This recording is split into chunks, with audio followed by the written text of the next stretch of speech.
Ano dapat nating gawin dyan? Nakita niyo yung lalaking isa? Parehas ng kwentas ng babaeng laging nandito. Oo nga no, baka kasama nila yan. Dapat natin bigyan ng aksyon. Bakit parehas kayo ng kwintas ng babaeng pagalagala dito at hinuhuli ang mga hayop ng walang awa? Kasamahan niyo ba sila? Umamin kayo, kundi mananagot kayo sa amin. Ano? Hindi siya ganung tao ang aking kapatid. Sa totoo niyan, mapagmahal siya sa mga hayop. Base sa kwento ng aking ama-amahan. Sigurado ba kayong parehas kami ng kwintas na suot?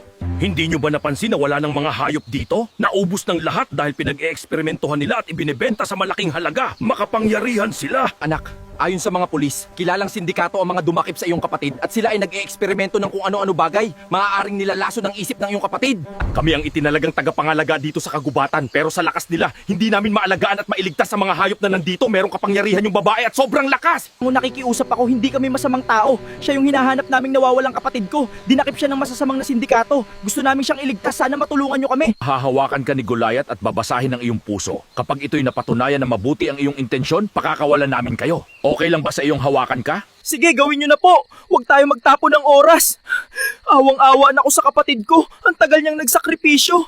Goliath, ngayon na. Siguraduhin mong tama ang pagkakabasa mo sa kanyang puso. At siguraduhin mong perpekto ang lahat. Pinuno, sobrang lakas ng kapangyarihan niya at ang kanyang puso ay busilak, walang kasalanan at walang masamang mitiin. Pakawalan natin agad. Kaya ko pong tanggalin ang aming pagkakatali. Respeto lang po sa inyo at gusto lang namin kayong makilala. Patawarin niyo kami kung pinagdudahan namin kayo. Gusto lang naming makasigurado. Dahil nawala na talaga ang tiwala namin sa mga tao. Wala lang akong problema, pero matanong ko po kayo. Alam niyo ba kung saan ang tirahan ng sinasabi ninyong babae at ng mga sindikato? May alam po ba kayo?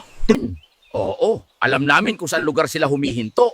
Meron ba ditong ilog, batis, o kahit anong tubigan na pwede namin puntahan para makaligo kami at makapagpalit ng damit?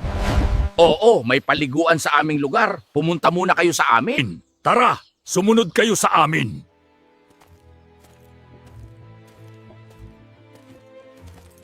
Sana matapos na ang ating suliranin dito sa gubat. Dumating na yata ang tagapagligtas. Okay lang ba na makita nila ang ating inaalaga ang hayop na natitira dito sa gubat? Oo naman. Ayan na lang natitirang hayop dito.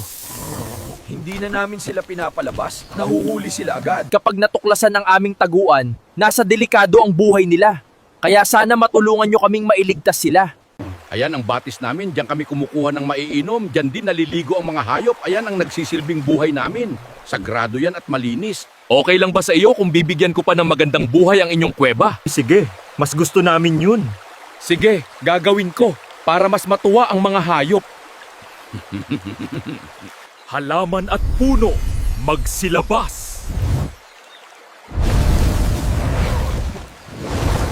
Hululog ka ng langit sa amin. Napakabusilak ng iyong puso. Tara na po at matulog. May mission pa tayo bukas. Oo, salamat sa'yo.